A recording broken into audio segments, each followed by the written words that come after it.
Go ahead. I just got done playing this guy.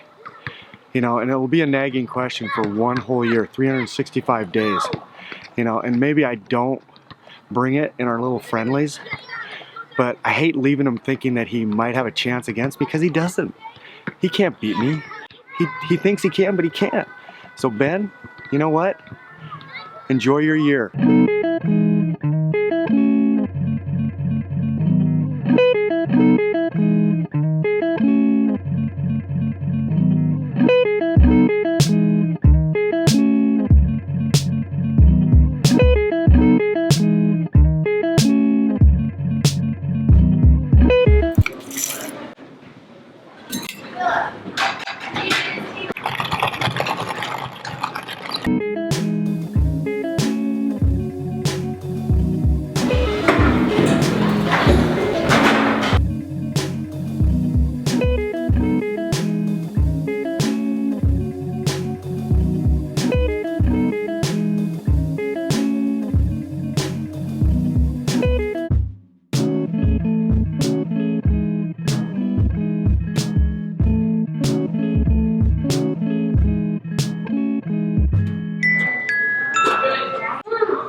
Morning.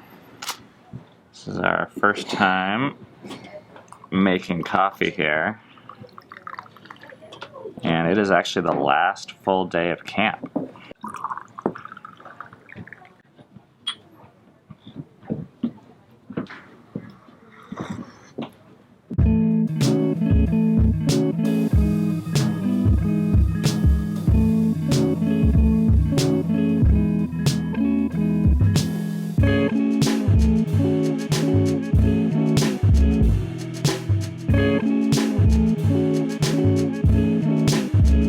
Yesterday night, after we finished filming, some crazy stuff went down.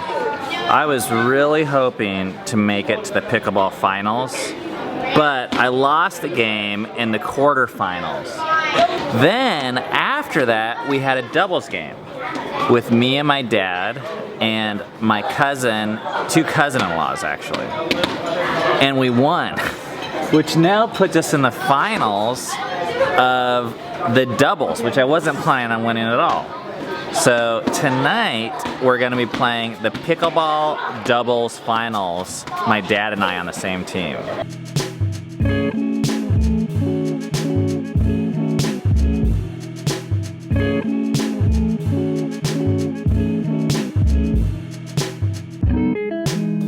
We are just out here sitting on the dock after dinner, thinking about how much of a spiritual impact this place has had on our life.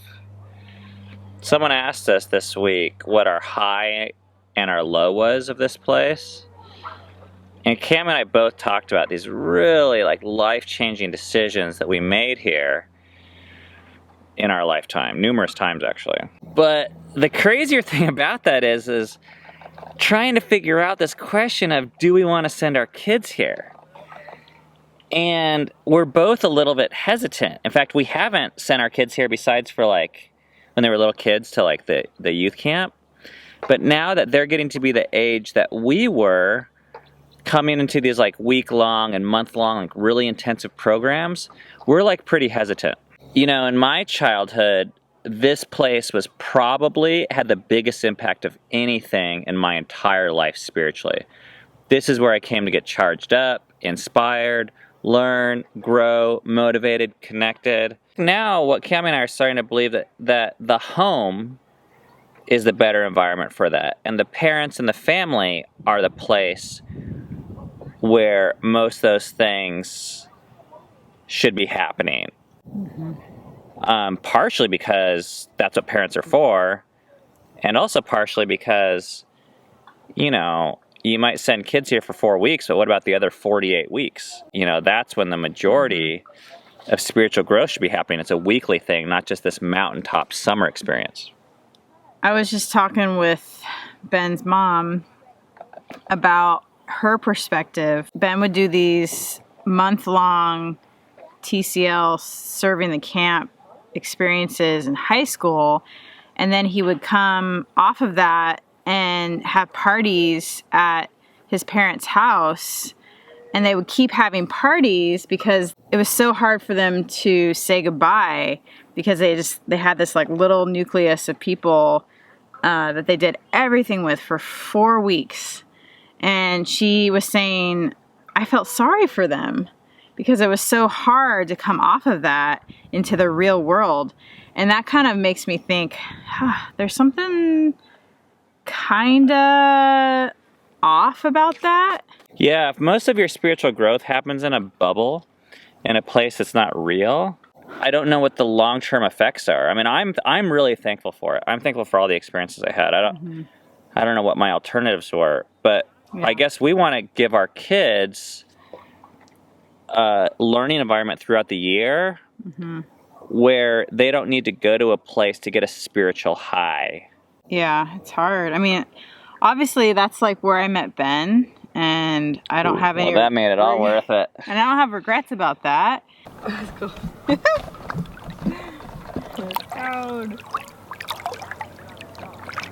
It was kind of crazy because this morning there was this baptism, and for those of you that aren't familiar with the Christian practice of baptism, it's a really significant event. I mean, it's really like a funeral. You go into the water to say, I am dead to myself, and when you come out of the water, it's symbolic. It's a sacrament of being reborn, and you are saying, I submit my life in its entirety to the King of the world and my life, who is God. That's what baptism is. And these people were doing it here, and we were watching it, and it's really kind of a celebratory thing, so cool. And then a few of my kids came up and they said, we want to do this. One of them in particular, we asked why, and she said, because I feel like I'm missing out if I don't. There was just this, it was so emotionally charged, and we're like, well, that's not like why you get baptized or make a decision to turn your life over to God and die to yourself. Like, that's a feeling, and that's going to come and go. And we've noticed a lot of feelings come and go at camp. Yeah. But we want to make a decision like that that's, long term. So we met as a family and kind of talked through this, and I don't want to say we discouraged the kids, but we really pushed back and wanted to figure out what's behind there. And some of the kids are still deciding that right now. But we don't want them to feel pressured by us or just an environment or a vibe. It was a hard thing for Ben and I to try to discern what was going on in their heart, because feelings aren't bad, but if that's all you're going off of, that's not a good metric to make a decision. And I actually would like my children to make that decision. I would prefer if they decided to follow God and if they decided to kind of give their lives over to Him and His care. Yeah. But I want it to happen in the right way. We grew up with the mentality that you need to save people from hell as quickly as possible. Tool we would use most often was pray the sinner's prayer, or ask Jesus into your heart was a big one with little kids. And both Ben and I aren't comfortable and don't believe in making that type of life-changing decision so quickly and easily. But like Ben said, I would like nothing more than my kids to make that decision, but I really, really want it to be a decision they're making from their heart for the rest of their lives, and not just a prayer and not just words they're saying.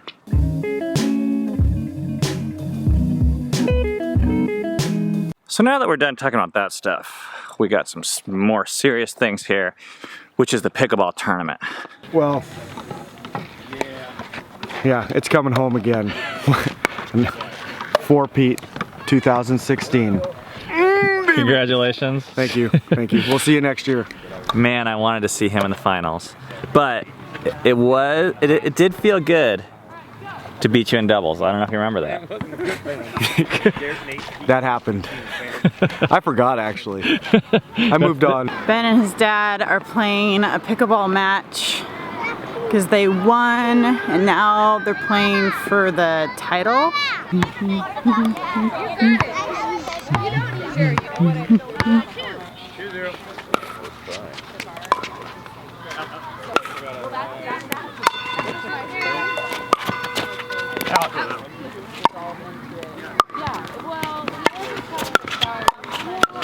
Oh, good one.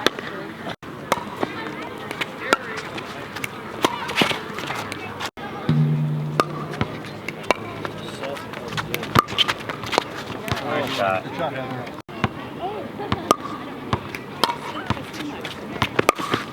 Oh, next one.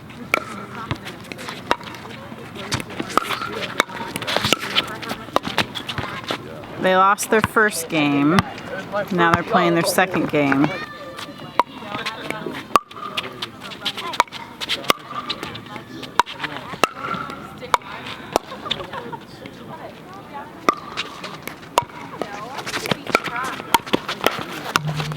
Oh. I think.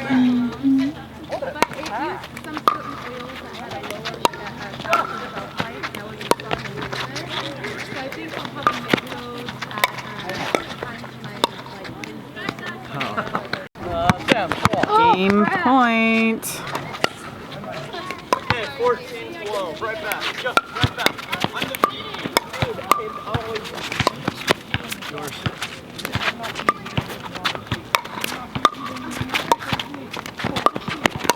Oh.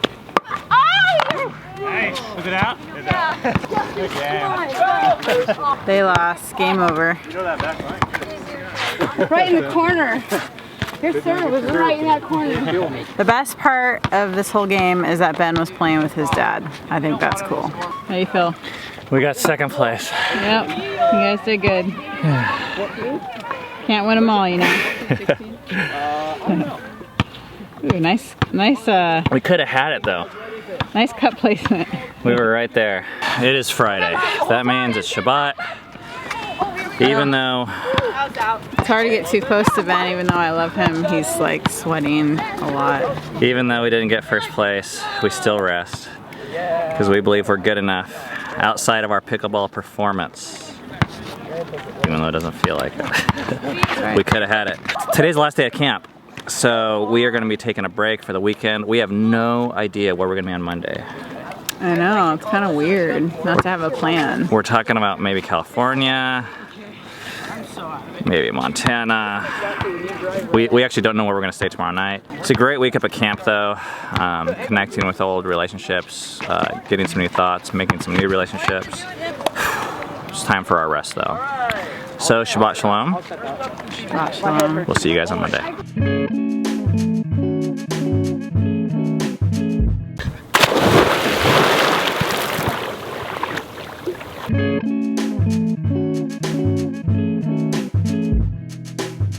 You know, and a lot of things changed this year. I really tried to refocus, and you know, I owe a lot of it to this new training regimen.